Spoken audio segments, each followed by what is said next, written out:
আমরা ইউটিউবে লাইভ করছি ঠিকই, তবে এখনো অনেকেই এমন আছো যারা ইউটিউবে লাইভের সামনে নিজের ফেস দেখিয়ে লাইভ করতে ইতস্তত বোধ করো, মানে সংকোচ বোধ করো। তো আজকের ভিডিওটা তাদের জন্য। ওয়েলকাম ব্যাক বন্ধুরা, আমার আজকের ভিডিওতে রইল তোমাদের জন্য অনেক অনেক ভালোবাসা আর স্বাগত। আজকের ভিডিওটা পুরোপুরি অন্য রকমের, আর সেই কারণেই বলবো ভিডিওটা স্কিপ না করে পুরো ভিডিওটা যদি মন দিয়ে দেখো তাহলে অবশ্যই তোমাদের ভালো লাগবে। হ্যাঁ, আজকের ভিডিওটা হচ্ছে কিভাবে আমরা লাইভ করব ফেস না দেখিয়ে। তো দেখো, আমরা লাইভ করছি ঠিকই, অনেকেই লাইভ করছি, অনেকেই এমন আছো যারা নিজের ফেস দেখে লাইভ করতে চাইছো না। তো সেক্ষেত্রে কি করব না, আমরা লাইভ অন করার পর সেখানে নিজের যে কোনো ছবি অথবা অন্য কোনো ছবি অ্যাড করে আমরা লাইভ করতে পারবো। তো এই ব্যাপারটা অনেকেই হয়তো জানো, অবশ্যই জানো অনেকেই, আর অনেকেই জানো না। তো যারা জানো না, আজকের ভিডিওটা তাদের জন্য। তো চলো ভিডিওর মূল পর্বে যাওয়া যাক।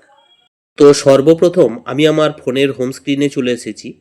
এখন অ্যাপসের মধ্যে প্রবেশ করব, তারপর ইউটিউবটাকে ওপেন করব।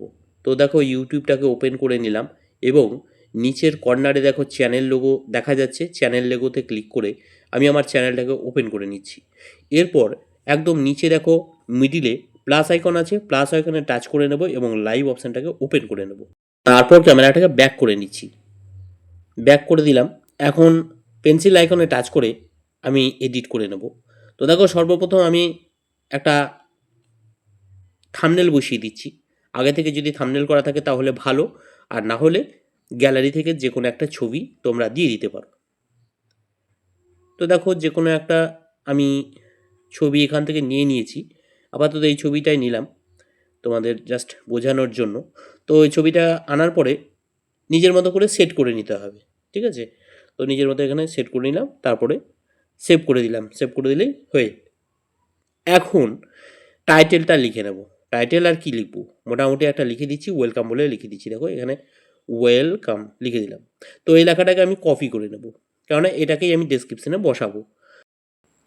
এরপর এখানে দেখো ভিজিবিলিটি এখানে পাবলিক করা আছে, আমি এখানে আনলিস্টেড করে নিচ্ছি, কেননা পাবলিক করে নিলে অনেকে জয়েন হয়ে যেতে পারে, সেই কারণে আনলিস্টেড করেই দেখাচ্ছি। এরপর দেখো অ্যাডভান্স সেটিংস বলে লেখা আছে। তো অ্যাডভান্স সেটিংসে টাচ করে এখানে যাদের মনিটাইজ আছে মনিটাইজটাকে অন করে নেবে, এনেবেল করে নিলে, ঠিক আছে? তো মনিটাইজ এনেবেল করে নেবার পর আমি ডেসক্রিপশন ওপেন করে ডেসক্রিপশনে প্রথমে যে লেখাটা টাইটেলটা লিখেছিলাম সেটাকে কপি করে রেখেছিলাম, এটাকে পেস্ট করে দিচ্ছি। এখানে পেস্ট করে দিলাম। এরপরে আমি নেক্সট করব, নেক্সটে ক্লিক করব। তো দেখো নেক্সটে ক্লিক করে দিলাম। এরপরে লাইভটা যদি বড়দের জন্য হয় তাহলে অবশ্যই no it's not made for kids করে রাখবে সবাই। যদি সেটিংস করা থাকে তাহলে বারবার করতে হবে না, আর সেটিংস না করা থাকলে এটাকে বারবার সেটিংস করতে হবে। তো লাইভটা শুরু হয়ে গেছে, এখানে গো লাইভ বলে দেখাচ্ছে দেখো। তো 3বার কাউন্ট হবে, এরপরে গোয়িং লাইভ, লাইভটা শুরু হয়ে গেছে। এখন দেখো উপরের দিকে 1, 2, 3, 4 নম্বর যে অপশানটা দেখতে পাচ্ছ তোমরা ডান দিকে, তো এখানে ক্লিক করলে গ্রিন স্ক্রিনটা ওপেন হবে। এর নিচেই দেখো কিছু ছবি আসছে, তোমরা এখান থেকে ছবি চুজ করে দিতে পারো, অথবা তোমরা এই ছবিগুলোকে সরিয়ে দিতে পারো। সরিয়ে দেওয়ার পরে গ্যালারি অপশানটা আসবে, এই গ্যালারি টাচ করলে পরে তোমরা তোমাদের মতো প্রচুর ছবি নিজের পছন্দ মতো এখান থেকে তুলে নিয়ে দিয়ে দিতে পারো, ঠিক আছে? তো প্রথমে যে ছবিটা ছিল আমি এটাকেই বসিয়ে দিলাম, এরপরে ডান করে দিলেই কিন্তু হয়ে যাবে। তো কাজটা কিন্তু হয়ে গেল, ঠিক আছে? কি বন্ধুরা, আমার আজকের ভিডিওটা তোমাদের কেমন লাগলো? অবশ্যই ভালো লেগেছে, তাই না? তো ভালো লাগে কি করতে হবে? অবশ্যই লাইক করতে হবে আর সুন্দর সুন্দর কমেন্ট ছড়িয়ে যেতে হবে। আর ভিডিও শেষে যে কথাগুলো না বললেই নয়, আমার চ্যানেলে যদি এখনো পর্যন্ত তোমরা নতুন হয়ে থাকো অবশ্যই চ্যানেলটাকে সাবস্ক্রাইব করে পাশে থাকা বেল বাটনটাকে মনে করে অল করে দেবে। তাতে করে কি হবে, আমার এই সুন্দর সুন্দর ভিডিওগুলো তোমরা উপভোগ করতে পারবে। হ্যাঁ, তো চলো ফিরে আসবো আবার পরবর্তী কোনো ভিডিওতে। আজকের মতো ভিডিওটা এখানেই শেষ করলাম। সবাই ভালো থেকো, সুস্থ থেকো, টাটা।